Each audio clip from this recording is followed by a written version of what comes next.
In the previous lesson on the Sermon on the Mount, we considered what it means to lay up treasures in heaven and not on the earth. In Matthew, the 6th chapter, in verses 19 and 20, the Bible says, "Lay not up for yourselves treasures upon earth, where moth and rust doth corrupt, and where thieves break through and steal.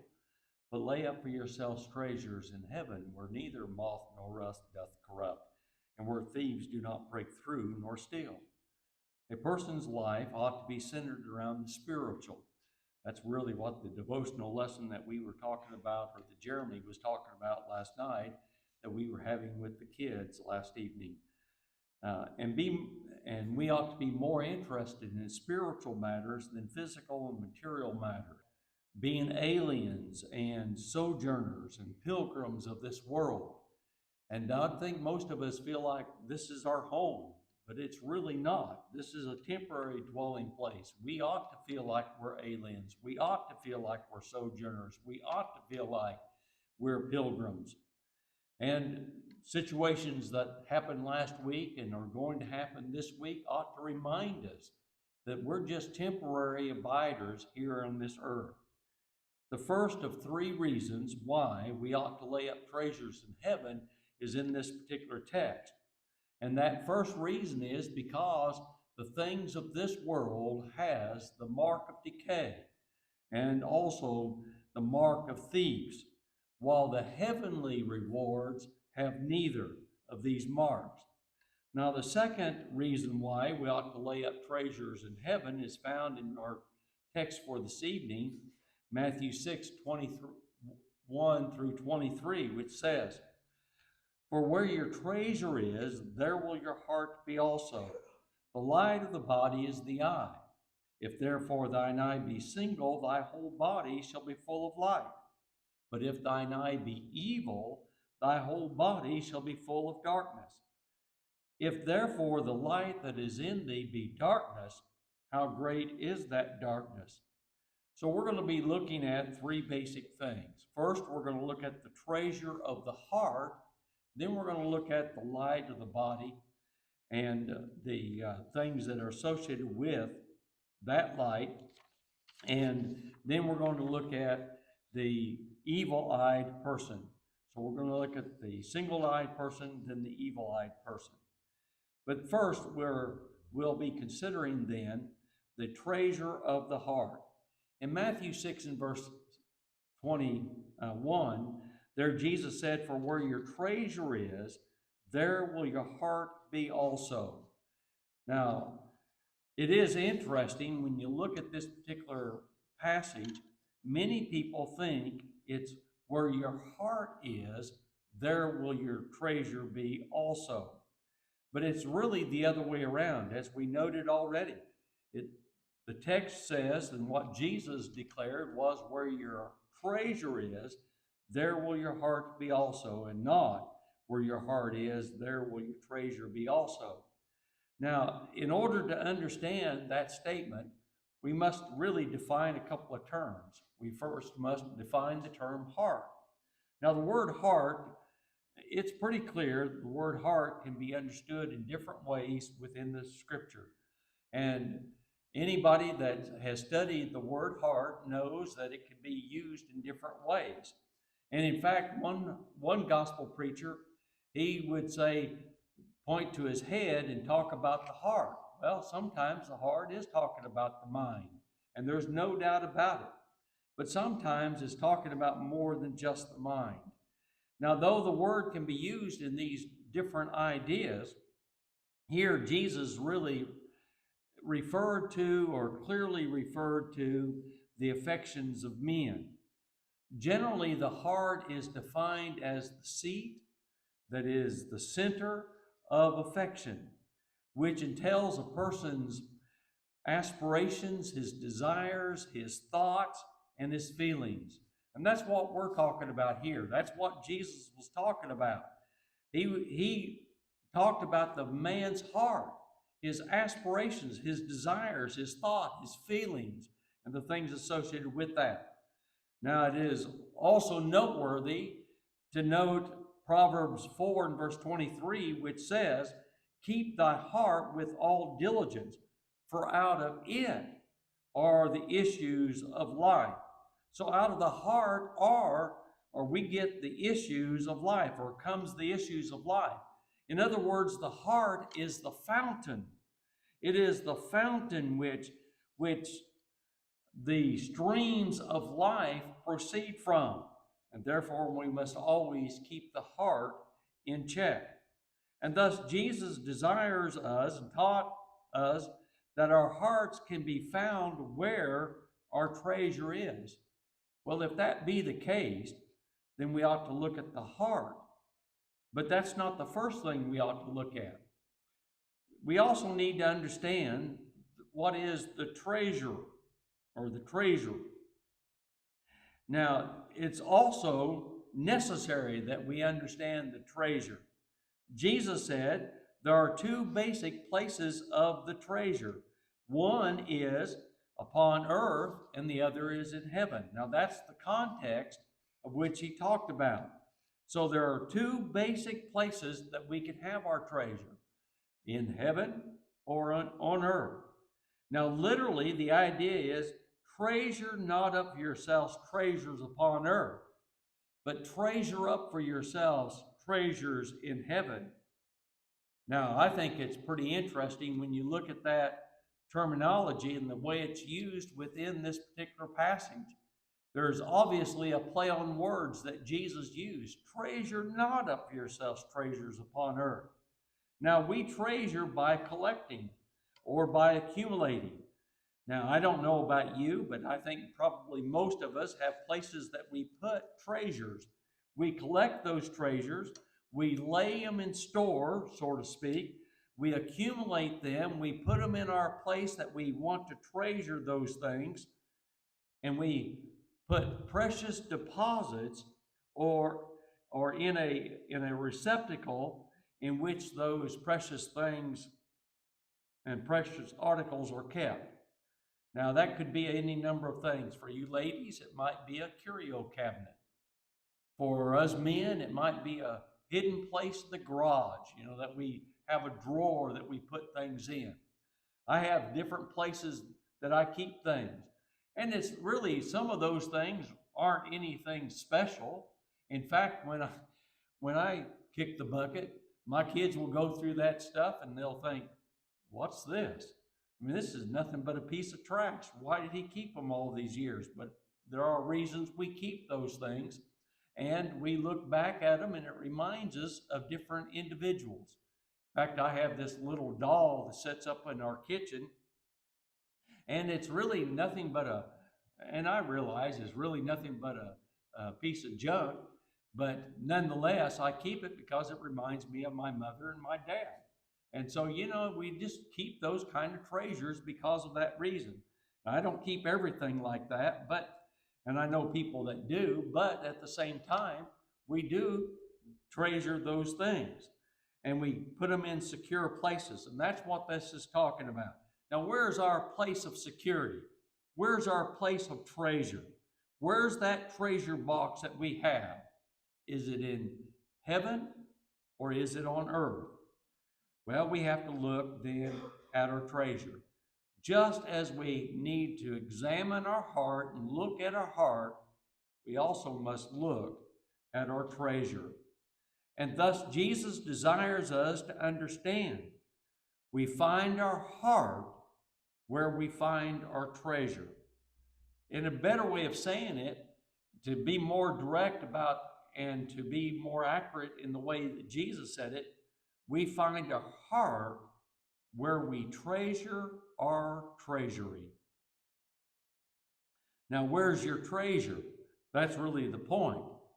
Is it the treasures of the world or is it the treasures of heaven? Do we treasure the carnal or do we treasure the spiritual? Now, Jesus calls for an honest evaluation. And I think we ought to really look at different things and really and honestly evaluate things.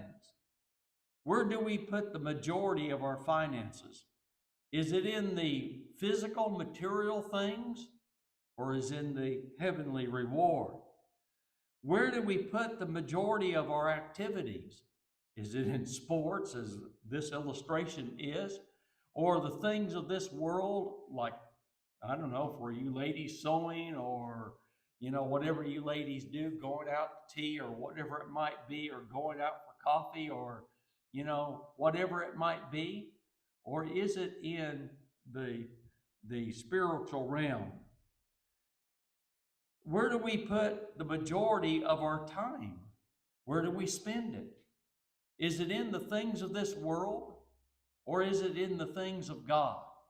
Do we spend the majority of our time? Now, just think about it this way. This was pointed out to me a number of years ago by a man that really wasn't faithful, and yet he understood this basic principle. We understand that the Old Testament, that people were to give 10% of their income, a tithe. Now, we live under a New Testament. We live under a better testament. We ought to give a little bit better than that. But nonetheless, that's what they were required to give. But that's really not a true evaluation of what they gave. They gave much more than that. Well, let me ask you this. Now, I'm not going to ask about your monetary. Is it 10% that you give? But let me ask you about your time. Do you give 10% of your time to the Lord? And study and trying to take the gospel into the world and trying to reach others? Do you spend 10% of your time? That's all we're talking about. 10%. That's one day every 10 days. Where do we spend the majority of our time? And where do we spend the majority of our conversation? Now, most people spend the majority of their conversation in talking about me, myself, and I. And that's really what this illustrates. And I think that is really where most people think about. And I've always found it interesting when you go to certain activities and they're talking about their relationship with others, that oftentimes it really becomes, look what I've done. Look at what I've done with this person, not about that person, but rather about what I've done with that person. And then where do we spend the majority of our thoughts? I think it's a fair question.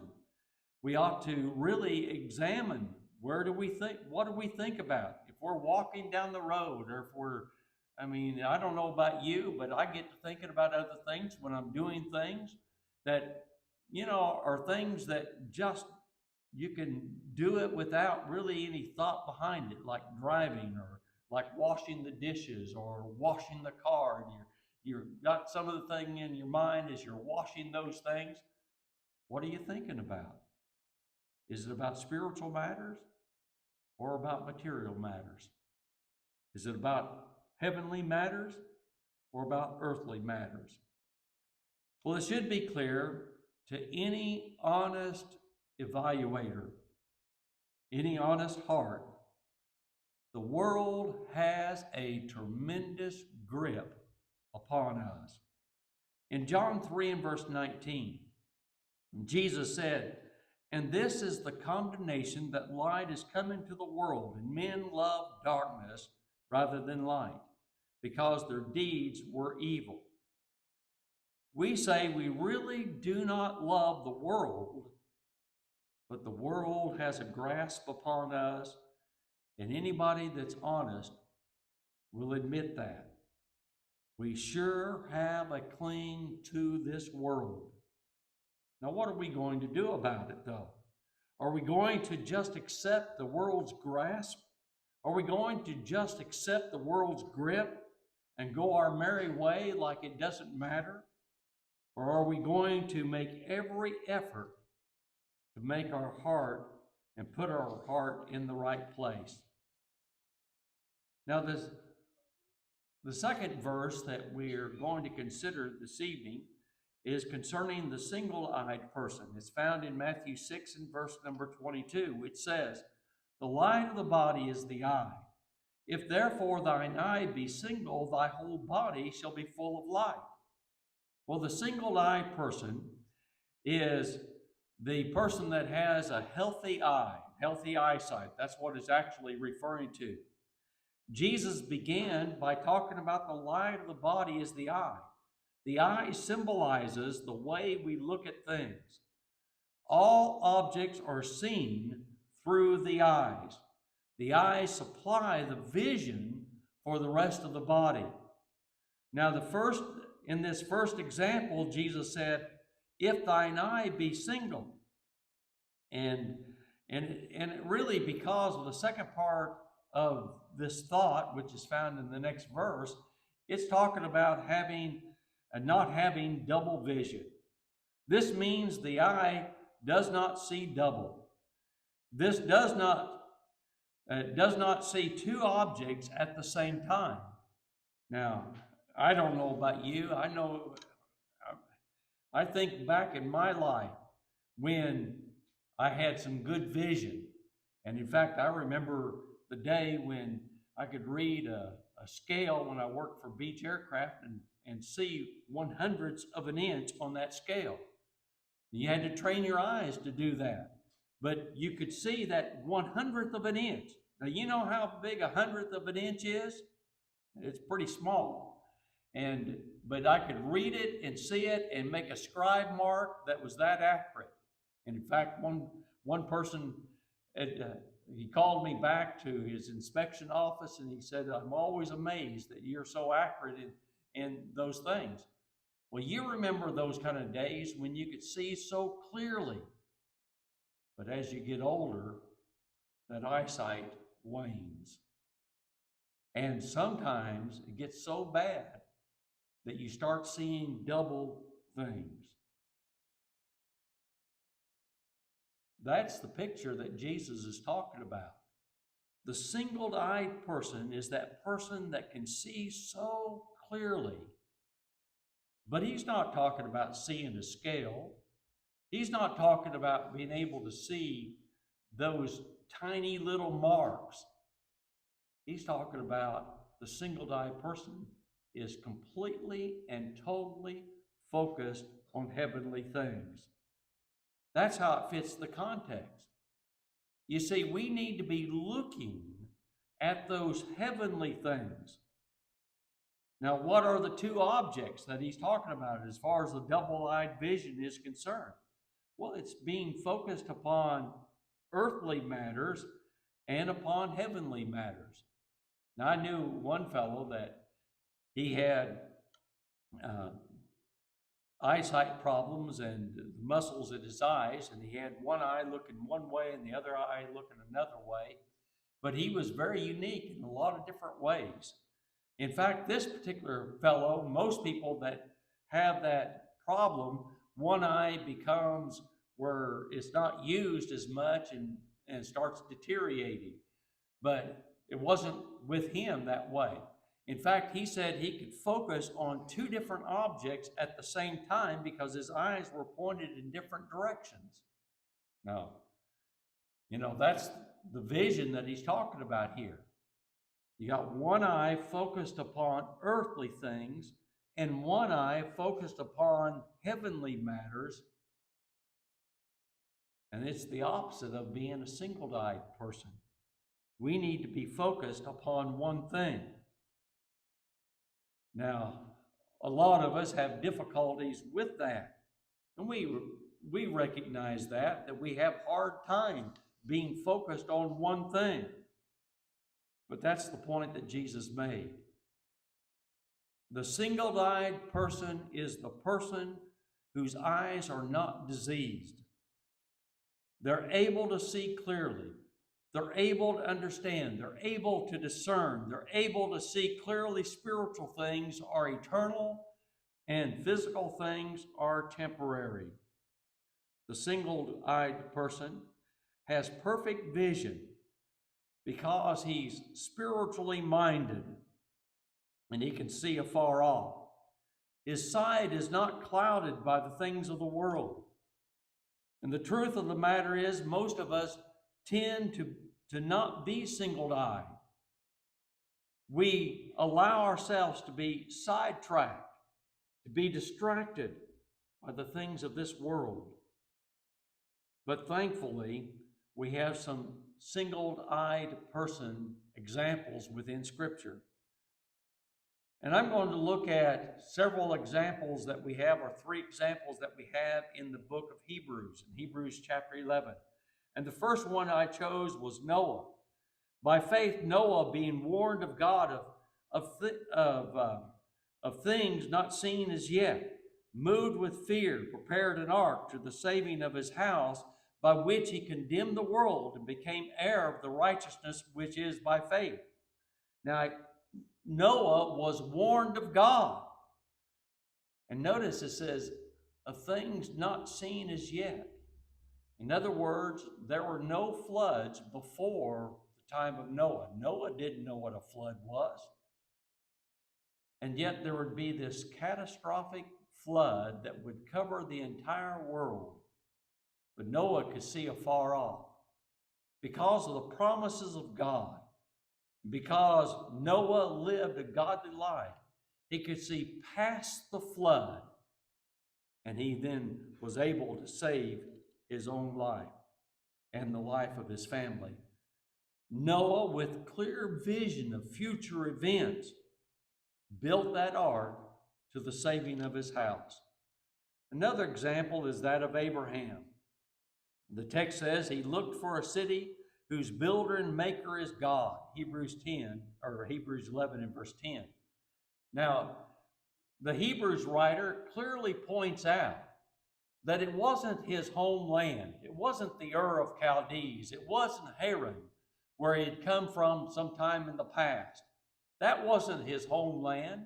He looked for a city that hath foundations, builder and maker is God. He looked for a city that hath foundation is a reference to a permanent city. And all of this was said about one of the great tests of Abraham's faith. And that is when God said to Abraham, get thee out of thy country and from thy kindred and from thy father's house unto a land that I will show thee. Do you realize how old Abraham was at that particular time? He was over 80 years old, and he lived in one place. Now, could you imagine all the accumulation that Abraham had? And yet God tested his faith and said, you get up and pack up your bags and you go. Now, I'm sure Abraham wanted to know where he needed to go, or God wanted him to go, but God didn't tell him. He said, unto a land that I will show thee. Abraham didn't know where he was going. He just knew he needed to go. But he also knew what's even greater importance is he knew who sent him. Abraham could see afar off. There were times in his life that he allowed his vision to become blurred. There's no doubt about that. He allowed the things of this world to persuade him. However, for the most part, his eye was singled eye, and it was singled on the promises of God. And he could see that promise, and he was persuaded of that promise, and even embraced that promise. And though he himself, he nor his son, nor his son's son, saw the fulfillment of that promise. You realize that? None of them. And even his great-grandson did not see the fulfillment of that promise, at least part of that promise. And none of them saw the fulfillment of the spiritual seed promise, that's for sure. But he could see afar off. He could see past this material, physical world. And he looked for a city that hath foundation, whose builder and maker is God.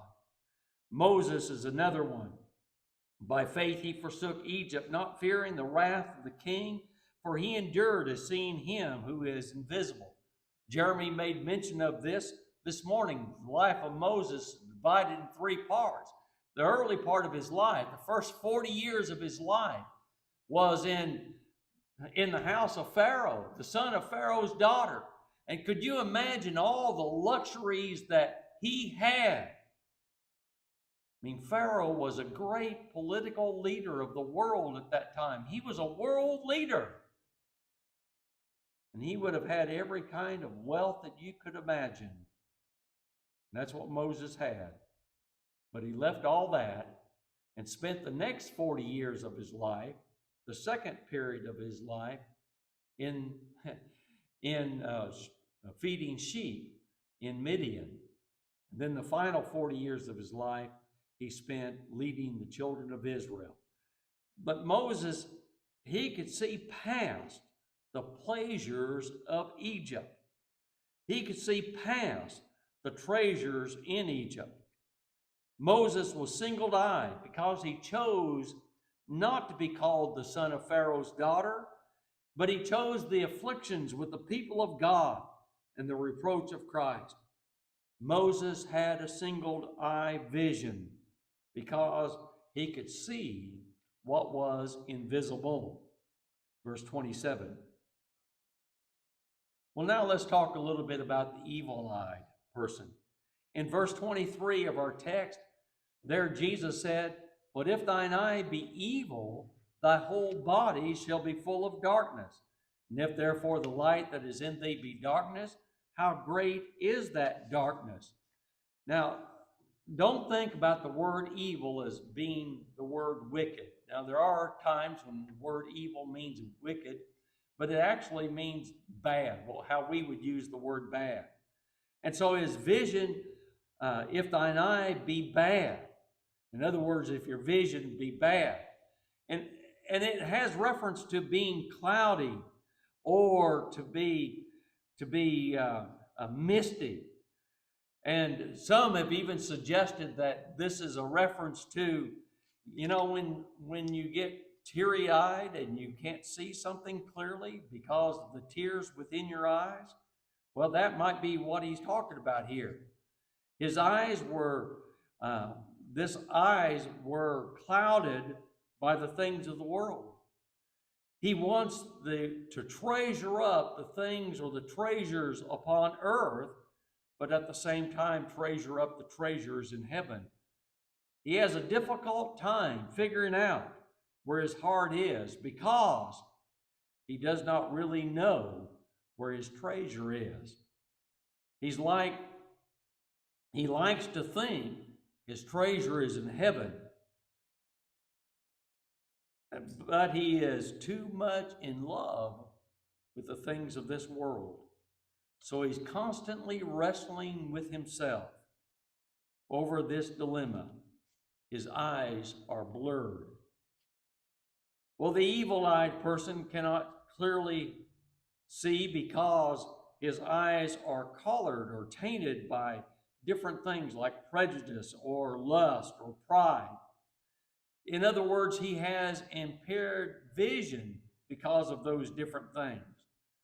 Well, the things of this world are things that do impair our vision.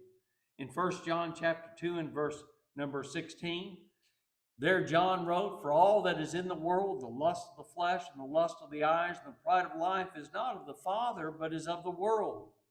The things of this world distract us from true happiness and our single-eye vision."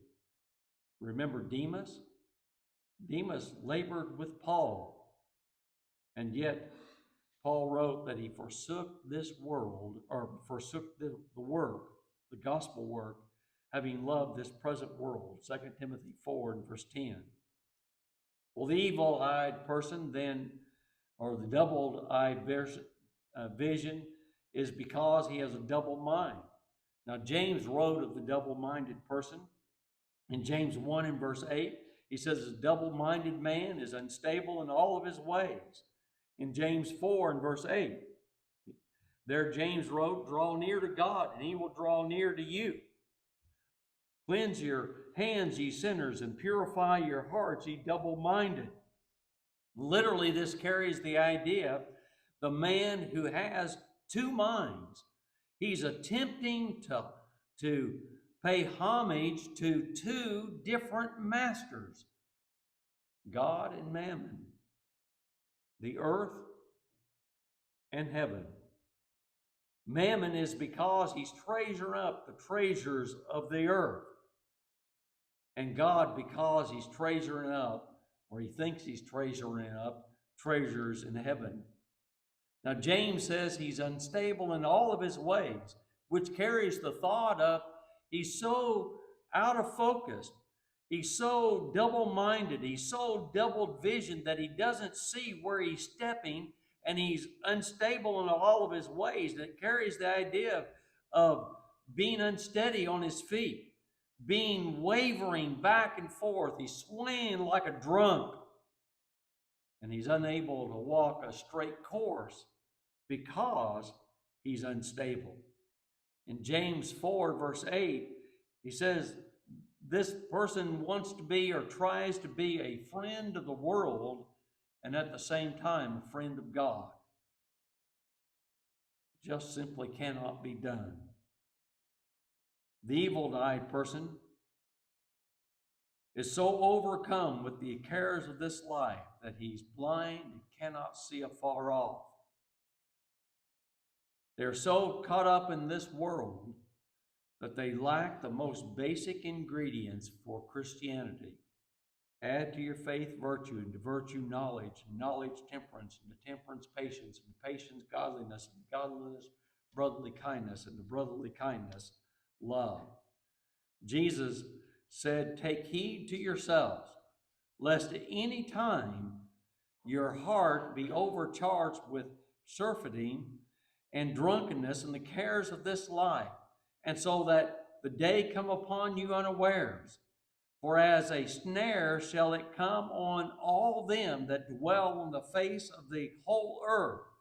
Watch ye therefore, and pray always, that ye may be accounted worthy to escape all these things that shall come to pass, and to stand before the Son of Man. You see, we can get so caught up in the earthly that we lose sight of what's really the important thing. Let us then, therefore, be the good soldier of Jesus Christ. Now, Paul wrote to Timothy, the evangelist, and he said, thou therefore endure hardship as a good soldier of Jesus Christ. No man that warreth and taketh himself in the affairs of this life, that he may please him who hath chosen him to be a soldier. That's the kind of person we ought to be. Now that we come to the end, what we really see is two treasures. And one of those treasure boxes are the things of the physical material realm, the physical material nature. That's in one of those treasures. And in the other treasures are the spiritual, the godly things. Really what it's about. The one we choose will help us see where our heart is. Now we look in that physical material treasure and we see things like gold and silver and precious stones. We see things like our earthly jobs and our homes and our families, things that are limited to this world. But in that treasure that's in heaven, we see those things also. We see those spiritual things like joy and happiness and the spiritual treasures of worshiping God. The single-eyed person, he quickly chooses, I have my treasures in heaven. There's no doubt. We choose the one. The evil-eyed person is, oh, those treasures upon earth look so good, but I know I should choose the other. Oh, those treasures on earth is what I really prefer, but I, at least by my words, choose the heavenly. You see, the vision is not clear.